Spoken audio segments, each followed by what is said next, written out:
और बस्ती का 6वें चरण में 25 मई को हमारा पर्चा दाखिला कल एक रोड शो के माध्यम से हम करेंगे।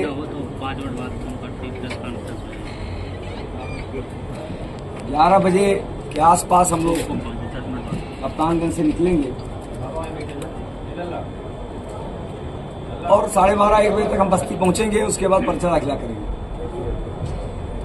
इस हमारे पर्चा दाखिला के रोड शो में केंद्रीय मंत्री अनुराग ठाकुर जी और उत्तर प्रदेश के हमारे सहयोगी दलों के कई वरिष्ठ नेतागण, जो मोदी जी ने संकल्प लिया है इस बार 400 पार, उस संकल्प को पूरा करने में उत्तर प्रदेश की 80 की 80 लोकसभा सीट भारतीय जनता पार्टी जीतने जा रही है।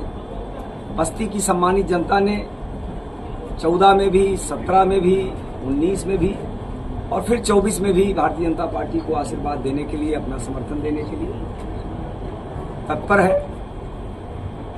मैं बस्ती की सम्मानित जनता को, पार्टी के सभी कार्यकर्ताओं को, सभी मित्रों को आप सबके माध्यम से निवेदन करता हूं कि कल पर्चा दाखिला में आकर के माननीय प्रधानमंत्री जी को, माननीय मुख्यमंत्री जी को, हमारी पार्टी को और मुझे अपना आशीर्वाद, समर्थन दें और आने वाले 20-25 दिनों में हर गांव, हर क्षेत्र में लोग स्वयं चुनाव लड़ रहे हैं और यही उनका समर्थन, यही उनका आशीर्वाद मोदी जी का भी मनोबल बढ़ा रहा है, पार्टी का भी मनोबल बढ़ा रहा है, चौधरी साहब, और हमारा भी मनोबल बढ़ा रहा है। तो आप सब हमारे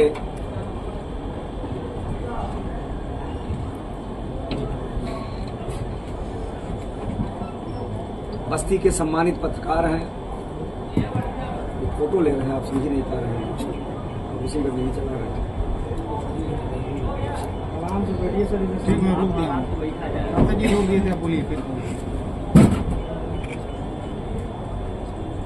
गांव का समर्थन देख करके, आमजन का समर्थन देख करके आम जनमानस भारतीय जनता पार्टी को आशीर्वाद दे रहा है। गांव गरीब किसान मजदूर देख रहे हैं, क्योंकि सबको लगता है कि पिछले 10 वर्षों में मोदी जी की केंद्र सरकार ने और उत्तर प्रदेश की योगी सरकार ने 7 वर्षों में जिस प्रकार देश के विकास के लिए, गरीब के कल्याण के लिए, किसानों, मजदूरों, माताओं, बहनों के सशक्तिकरण के लिए काम किया है, उसको आज देश की भी जनता और उत्तर प्रदेश की जनता ये मानती है कि पहली बार किसी सरकार ने गरीबों की चिंता की, महिलाओं की चिंता की। इस नाते सभी जाति, सभी धर्म, सभी वर्ग के लोगों का आशीर्वाद भारतीय जनता पार्टी के साथ है। आप सब बस्ती के सम्मानित पत्रकार हैं, मेरे मित्र भी हैं, लोग साथी भी हैं। आप सबका भी सहयोग रचनात्मक भारतीय जनता पार्टी को भी, मोदी जी को भी और मुझे भी लगातार मिलता है। आगे भी आप सबका आशीर्वाद मिलता रहे, यही निवेदन करने के लिए मैं आज आपको आमंत्रित किया। कल 11 बजे से मैं आप सभी को कप्तानगंज में आमंत्रित कर रहा हूँ। कल का रोड शो बस्ती की जनता ऐतिहासिक बनाने वाली है और उसको आप देखिए भी और उसको अपने विभिन्न चैनलों के माध्यम से, समाचार पत्रों के माध्यम से, सोशल मीडिया के माध्यम से भी उसको आप लोगों तक पहुंचाएंगे तो मुझे भी अच्छा लगेगा, क्योंकि आपका काम ही है निगेटिव या पॉजिटिव दोनों बातें लोगों को पहुंचाइए, सही बातें पहुंचाइए, क्योंकि ये आप ही लोग माध्यम से जन जन तक पहुंचाया जा सकता है। भाजपा जो है संविधान के साथ खेलने जा रही है, कहीं ना कहीं विपक्ष जो है संविधान को लेकर बरगलाने का, देखिए लगातार विपक्ष संविधान के साथ स्वयं खेल रहा है। संविधान में विपक्ष की कोई आस्था नहीं। कांग्रेस पार्टी इस देश के 55 वर्षों से ज्यादा शासन की है और 55 वर्षों में देश के पिछड़ों को जो अधिकार मिलना चाहिए था नहीं मिला। एक पिछड़ा वर्ग आयोग बना था जिसको ठंडे बस्ते में डालने का काम कांग्रेस ने किया और इस सपा बसपा ने संवैधानिक दर्जा नहीं दिलवाया। पिछड़ा वर्ग आयोग को अगर संवैधानिक दर्जा किसी ने दिया तो नरेंद्र मोदी जी की सरकार ने दिया। तो संविधान के साथ समाजवादी पार्टी, बहुजन समाज पार्टी और कांग्रेस पार्टी खेल रही है, ना कि भारतीय जनता पार्टी खेल रही है। भारतीय जनता पार्टी ने इस देश के पिछड़ों को सम्मान देने के लिए देश के पूर्व गृह मंत्री सरदार वल्लभ भाई पटेल का दुनिया का सबसे बड़ा स्मारक बनवाया। चौधरी चरण सिंह पूर्व प्रधानमंत्री थे हमारे, उनको भारत रत्न दिया। कपूरी ठाकुर पिछड़े समाज के बहुत बड़े नेता थे, उनको भारत रत्न दिया। बाबा साहब भीमराव अंबेडकर जी का नाम लेकर के, जो संविधान निर्माता है हमारे, उनका नाम लेकर के लोग राजनीति करते थे, लेकिन उनके स्मारक बनवाने का काम उन्होंने किसी ने नहीं किया। अगर किसी ने किया तो मोदी सरकार ने किया। पूरे देश में पंच तीर्थ, जहां उनकी जन्मभूमि, कर्मभूमि, पढ़ाई, ऐसे 5 स्थानों को स्मारक बनवा करके वहां का विकास करके हमारी सरकार ने किया है।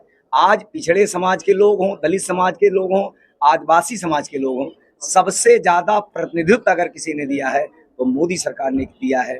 आज पहला राष्ट्रपति मोदी जी ने किसको बनाया? एक दलित समाज के। दूसरा राष्ट्रपति मोदी जी ने किसको बनाया? एक आदिवासी समाज की गरीब महिला को। तो केंद्र की सरकार हो, अन्य प्रदेशों की सरकार हो, सबसे ज्यादा पिछड़ों का प्रतिनिधित्व, दलितों का प्रतिनिधित्व, आदिवासियों का प्रतिनिधित्व अगर किसी सरकार में है तो मोदी सरकार के उसमें। इस नाते अगर वो ये कह रहे हैं तो वो अपनी समीक्षा करें। मोदी जी संविधान का सम्मान करते हैं, संविधान के नियमानुसार हमारी पार्टी काम करती है, हमारी सरकार काम।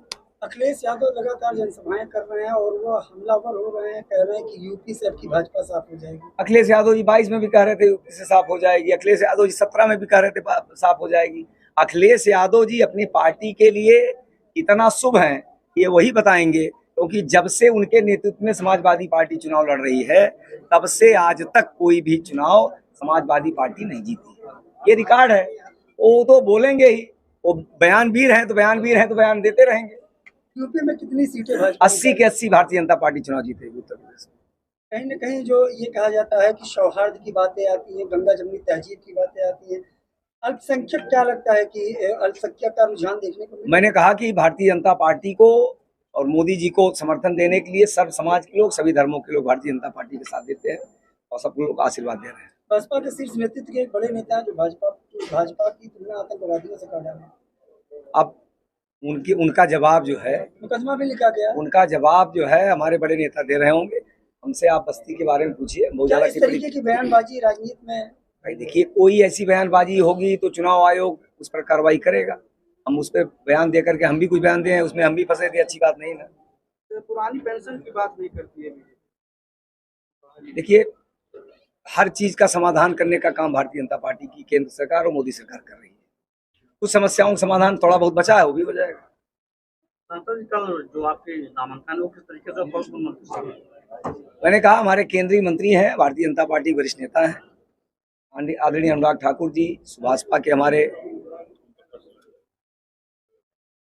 वरिष्ठ नेतागण, निषाद पार्टी के वरिष्ठ नेतागण, हमारे पार्टी के दारा सिंह चौहान जी सहित भारतीय जनता पार्टी कई वरिष्ठ नेतागण उसमें से। अभी हाल ही में आपके लोग प्रशासनिक सभा के उन्होंने बयान जारी किया था कि हमें कोई रोक नहीं पाएगा पूर्वांचल। देखिए, उनकी भाषा ही वो ऐसी है, जब बौखलाहट होती है तो बौखलाहट के बाद इसी प्रकार की भाषा का इस्तेमाल करते हैं। उन लोगों से इससे ज्यादा कोई अपेक्षा की नहीं जा सकती। हमारा एजेंडा है विकासवाद, राष्ट्रवाद और गरीब कल्याण। उनके पास विकास गिनाने के लिए कुछ है नहीं।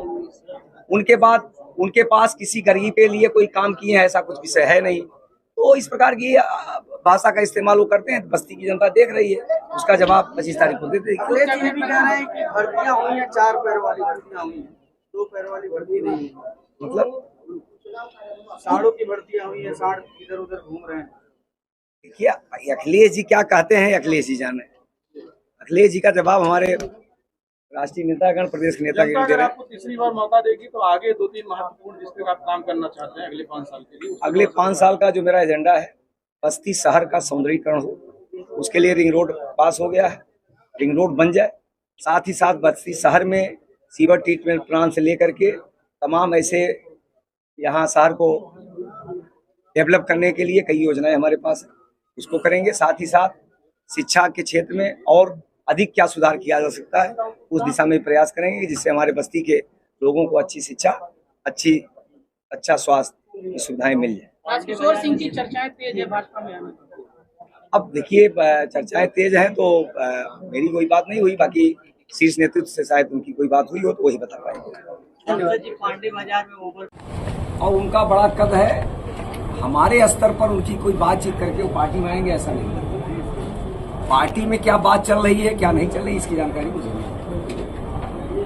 पार्टी के स्तर पर कुछ बात उनकी शायद हुई होगी तो वो बता पाएंगे। मेरे स्तर पर अभी तक कोई बात नहीं।